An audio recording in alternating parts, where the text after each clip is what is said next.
Hey there, friends. Tonight, we're leaving the familiar world behind and descending into something older. Something that predates the Parthenon, predates Rome, predates almost everything you learned about in school. Picture this. You're standing on the sun-scorched hills of Crete, the Mediterranean wind tugging at your clothes. And below you, hidden beneath centuries of earth and myth, lies a palace complex so vast, so maze-like, that it gave birth to the legend of the labyrinth itself. The year is 1900, and a man named Arthur Evans has just begun uncovering what will become one of archaeology's most beautiful mysteries. The palace at Knossos, heart of Europe's first great civilization. Good thing this isn't your life, because the Minoans you're about to meet kept some secrets that still haven't been cracked. And walking these ancient corridors means confronting the uncomfortable truth that entire worlds can vanish, leaving behind only fragments, whispers, and painted dolphins frozen mid-leap on crumbling walls. So, before you get comfortable, take a moment to like the video and subscribe, but only if you genuinely enjoy what I do here. And hey, I'm curious. Drop a comment below telling me where you're listening from and what time it is in your corner of the world. Are you tucked in bed in Toronto, watching the sunrise in Seoul? Let me know. Now, dim the lights, maybe turn on a fan for that soft background hum, and let's ease into tonight's journey together. You descend the stone steps into Knossos, and the first thing that strikes you isn't the grandeur, it's the light. Shafts of afternoon sun pierce through the light wells, illuminating corridors painted in colors that shouldn't have survived 4,000 years. Ochre red, Egyptian blue, saffron yellow. The dolphins painted on the walls of the Queen's Megaron seem to swim in the shifting shadows, their bodies arcing through imaginary waves, while rosettes and spirals bloom around them like underwater gardens. You run your fingers along the plaster, still smooth despite the millennia, and feel the weight of something profound settling on your shoulders. This isn't just a ruin. This is a whisper from a world that archaeologists are still struggling to hear clearly. The palace sprawls around you in what feels like deliberate confusion. 1,000 rooms connected by corridors that twist and double back, courtyards that open unexpectedly, staircases that descend into darkness. It's easy to see why later Greeks, stumbling upon these ruins, invented stories of a monstrous minotaur lurking in an impossible maze. But you're standing in something far more remarkable than myth. This is Knossos, built around 1900 BC, though settlement here dates back to 7000 BC, making it older than Stonehenge, older than the Egyptian pyramid Sphinx. The palace you see now, with its columned porticos and grand staircases, rose during what archaeologists call the Neo-Palatial period, when Minoan civilization reached its zenith and dominated the Aegean world through trade, art, and a sophistication that wouldn't be matched in Europe for over 1,000 years. You walk through the throne room, and there it sits, the oldest throne in Europe still in its original position. It's carved from gypsum, flanked by frescoes of griffins, those mythical creatures with eagle heads and lion bodies, painted in profile as they lounge among lilies and papyrus. The throne faces a sunken lustral basin, a ritual bathing area where historians still argue whether religious ceremonies or royal purification rites took place. The stone is cool beneath your hand, polished by centuries of use before the palace fell silent. Who sat here? What language did they speak when pronouncing judgments or conducting ceremonies? You'll never know for certain, because the Minoans left their records in Linear A, a script of roughly 90 characters etched into clay tablets. And despite decades of brilliant linguistic work, it remains completely undeciphered. Here's where things get wonderfully complicated. The palace you're walking through isn't entirely Minoan. It's also Arthur Evans. When the British archaeologist began excavations in 1900, he made a decision that still sparks heated debates in archaeological circles. He reconstructed large portions of the palace using reinforced concrete, painting columns the distinctive red color he believed was authentic, rebuilding upper stories based on his interpretation of the evidence. Some scholars praise him for saving the ruins from collapse and giving visitors a sense of the palace's original grandeur.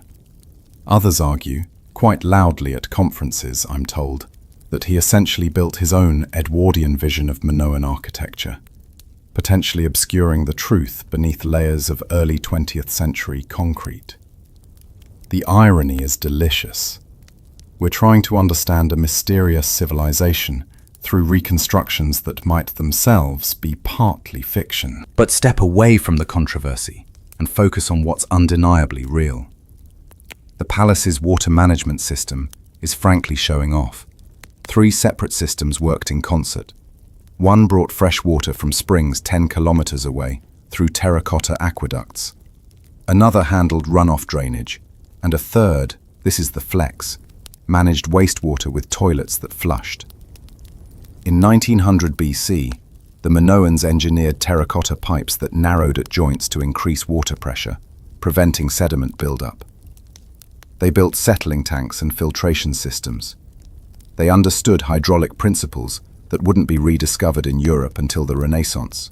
Standing in these corridors, you're walking through a Bronze Age civilization that had better plumbing than many medieval castles would enjoy 3,000 years later.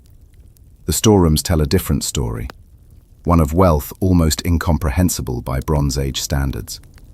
Rows of pithoi, massive clay storage jars taller than you, line the magazines. These vessels once held olive oil, wine, grain, honey, and legumes, enough to feed thousands, enough to suggest that Knossos wasn't just a palace, but an administrative and religious center controlling vast agricultural territories. Run your hand along the rim of a pithos and imagine the scribes in the adjacent rooms pressing linear A characters into soft clay, recording transactions we can see but cannot read. 70 bushels of barley, 30 amphorae of oil. Numbers we understand perfectly, describing goods whose purposes remain educated guesses. Now look up.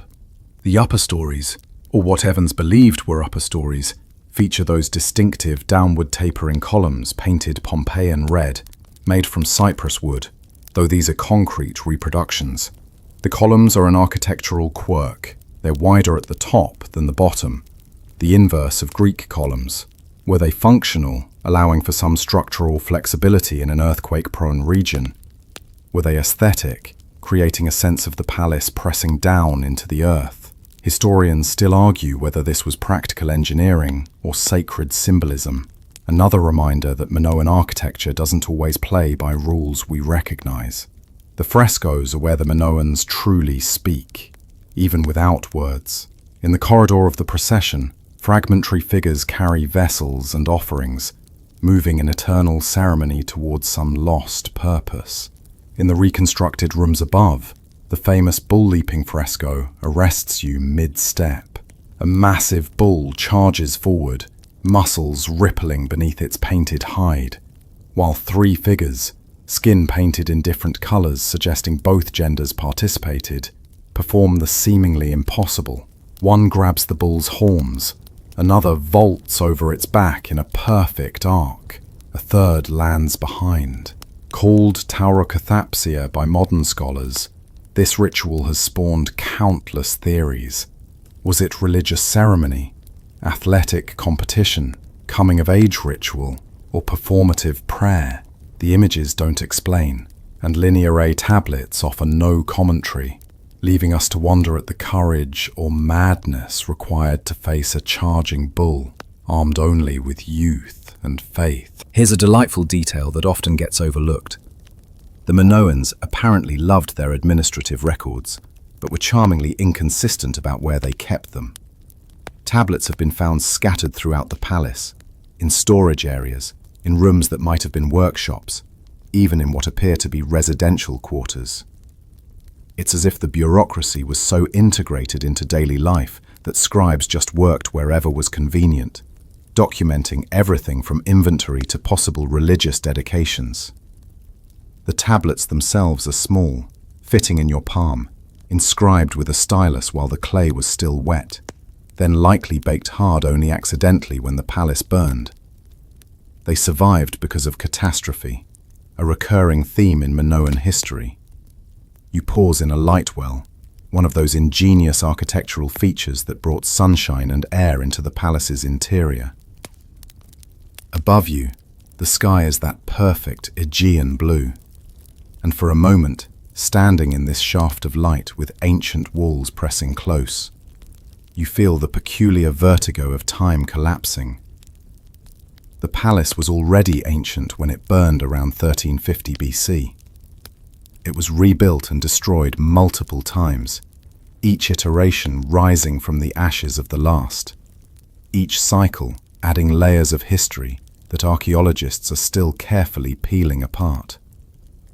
The Minoans who walked these corridors saw the palace differently with each generation, just as we see it through the lens of Evans's reconstructions and our own desperate attempts to understand a civilization that wrote prolifically, but left us unable to read their words. The wind shifts, carrying the scent of wild thyme from the hills, and somewhere in the ruins a bird calls.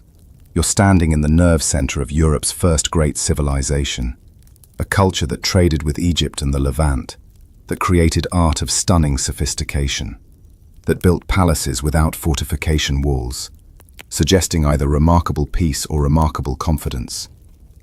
They developed writing independently, engineered complex infrastructure, and apparently organized their society in ways that gave women prominence in religious, economic, and possibly political spheres. Details gleaned from artistic representations showing women in elaborate dress presiding over ceremonies, while men watch or assist. And yet, for all their achievements, the Minoans remain phantoms. We see their art but can't read their prayers. We walk their palaces but don't know their kings' names, or if they even had kings rather than queens or priest rulers.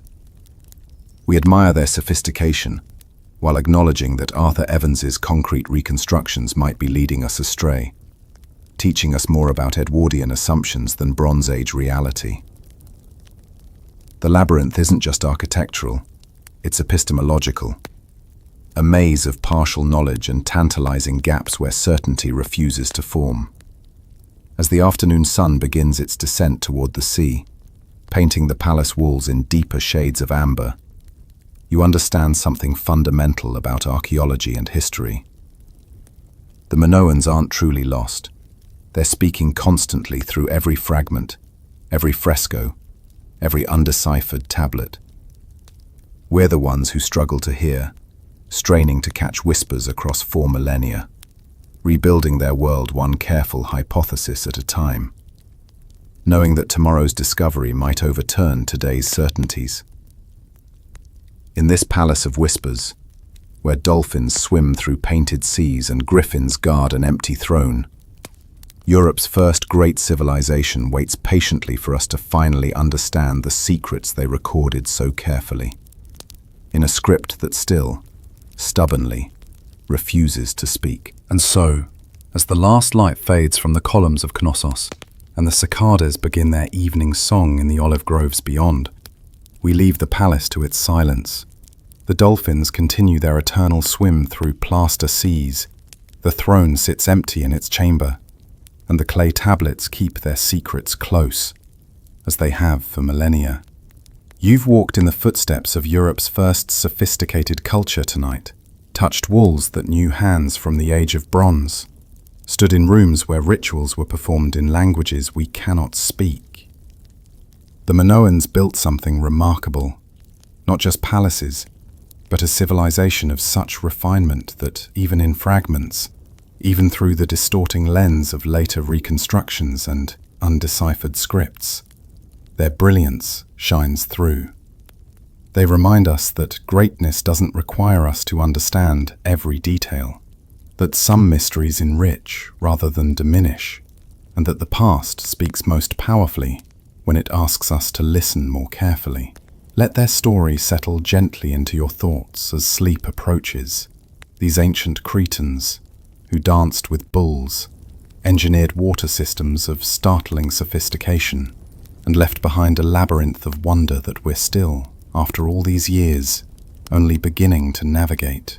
Rest now, knowing that somewhere beneath the Mediterranean sun, those painted dolphins still swim through walls of time, patient and beautiful, and forever silent about the world they once adorned. Sweet dreams, friends, and may your own mazes lead you somewhere wonderful.